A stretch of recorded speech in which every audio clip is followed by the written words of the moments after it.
नमस्कार दोस्तों, मैं श्वेताब कुमार आप सभी का आपके अपने YouTube चैनल लॉकुल पर बहुत बहुत स्वागत करता हूं।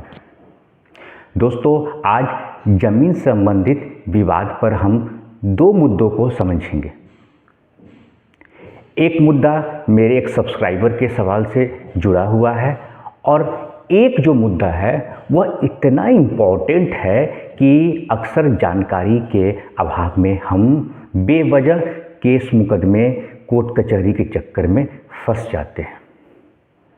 ठीक, अब देखिए, जो पहला सवाल है वह मेरे एक सब्सक्राइबर का था कि सर एक ज़मीन है, ध्यान से सुनिएगा, एक ज़मीन है और वह ज़मीन जिससे मैं खरीदने जा रहा हूँ, अभी उन्होंने ज़मीन खरीदा नहीं है, उन्होंने सिर्फ मुझसे एक एडवाइस लिया था कि सर वह ज़मीन मैं खरीदने जा रहा हूँ, तो मुझे आपसे एक लीगल एडवाइस चाहिए कि उस संपत्ति का जो मालिकाना हक है, यानी जिस व्यक्ति से मैं वो ज़मीन खरीदने जा रहा हूँ उसको वह संपत्ति मिली है पावर ऑफ अटॉर्नी, ठीक है, प्लस एग्रीमेंट प्लस विल, यानी तीन तरीके से प्रॉपर्टी ट्रांसफ़र हुआ है, उसको ज्वाइंट कर दिया गया है। उसमें तीन दस्तावेज हैं। पहला है पावर ऑफ अटॉर्नी, दूसरा है एक एग्रीमेंट, यानी पहले पावर ऑफ अटॉर्नी कर लिया, उसके बाद एक एग्रीमेंट बना लिया और साथ में वसीयत कर दी।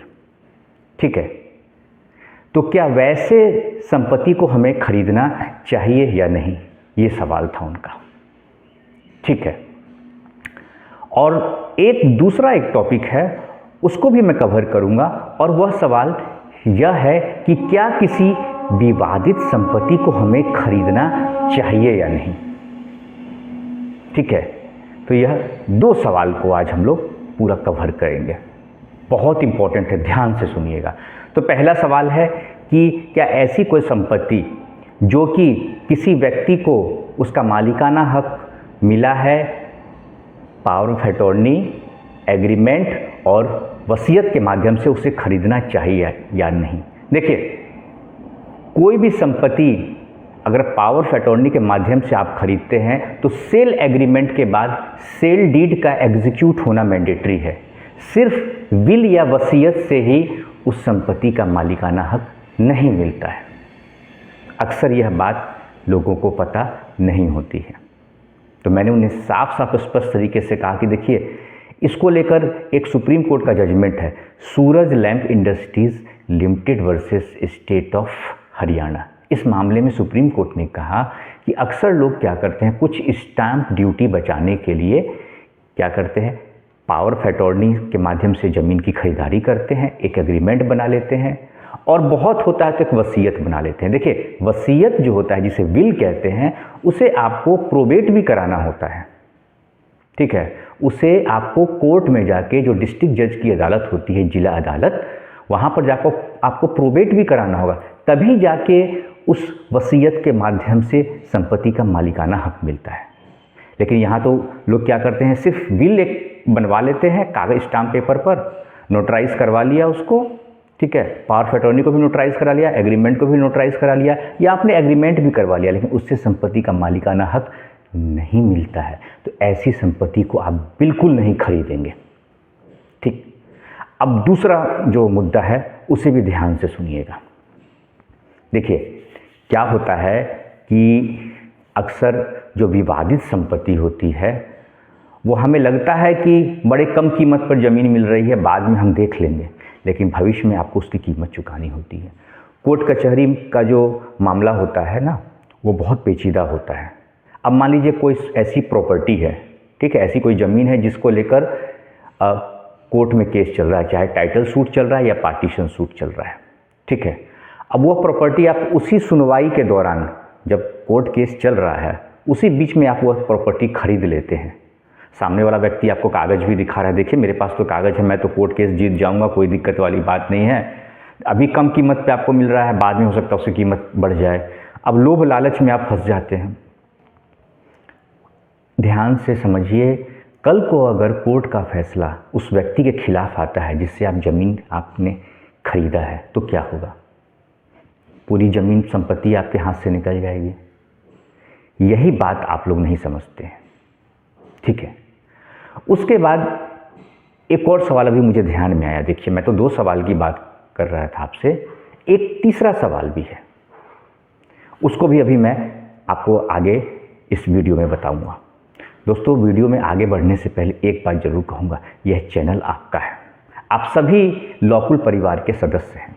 तो एक परिवार के सदस्य होने के नाते एक आपसे गुजारिश यही करूँगा कि चैनल पर अगर आप नए आए हैं तो चैनल को सब्सक्राइब जरूर कीजिए, वीडियो को लाइक कीजिए, और आपका कोई सवाल होता है तो उस सवाल को भी आप ज़रूर पूछिए। आपके हर सवाल का मैं हर संभव जवाब देने का प्रयास करूँगा। अब आज ही का ये वीडियो लेक्चर आप ही सभी के, तो मेरे जितने भी व्यूअर्स हैं या सब्सक्राइबर्स हैं, उनके सवाल से जुड़ा हुआ है। तो चलिए थोड़ा आगे बढ़ते हैं अब इस वीडियो में। तो जो तीसरा सवाल था वो और भी इम्पोर्टेंट है, अभी मेरे दिमाग में अचानक से वो चीज़ आया। ठीक है, देखिए, एक होता है कि संपत्ति का जब बंटवारा होता है परिवार के बीच में, ठीक है, तो उसमें कई सारे वारिसान होते हैं। ठीक है, तो मान लीजिए 3 भाई हैं, उसमें से एक भाई है, उसका कहना है कि मैं जो संपत्ति है उसमें मैं अपना हिस्सा मुझे नहीं चाहिए। ठीक है, तो उन्होंने मौखिक रूप से बोल दिया और आपने आपस में 2 भाई जो हैं, 3 भाई थे तो 2 भाइयों ने आपस में बंटवारा कर लिया। अब भविष्य में क्या होता है, जब वो तीसरा भाई जिसने मना कर दिया कि मुझे हिस्सा नहीं चाहिए, लेकिन उसका कोई लिखित तो प्रूफ नहीं है, तो ऐसी स्थिति में क्या होता है, उसका उनके कोई वंशज यानी उनके कोई पुत्र आ गए, उनके बेटे या उनकी पत्नी कल को, या उनका कोई भी परिवार का सदस्य, ठीक है, जो उनके वंशज है, वो इन फ्यूचर कभी आएंगे तो वह उस संपत्ति पर दावा कर सकते हैं।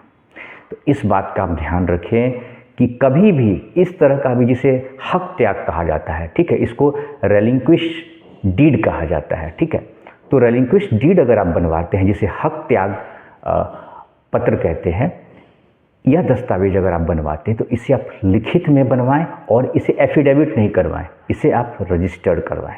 अक्सर क्या होता है कि कुछ पैसा बचाने के चक्कर में हम क्या करते हैं कि दस्तावेज को रजिस्टर्ड नहीं करवाते हैं और सिर्फ नोट से नोटराइज करवा लेते हैं या फिर एफिडेविट करवा लेते हैं, तो कल को आपको दिक्कत या परेशानी हो सकती है।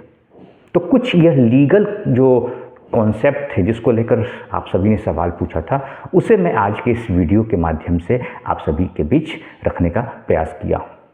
आपका कोई सवाल है आज के इस वीडियो लेक्चर को लेकर तो वह भी आप मुझसे पूछ सकते हैं, या कोई अन्य सवाल भी आपके मन में है तो आप मुझसे पूछ सकते हैं।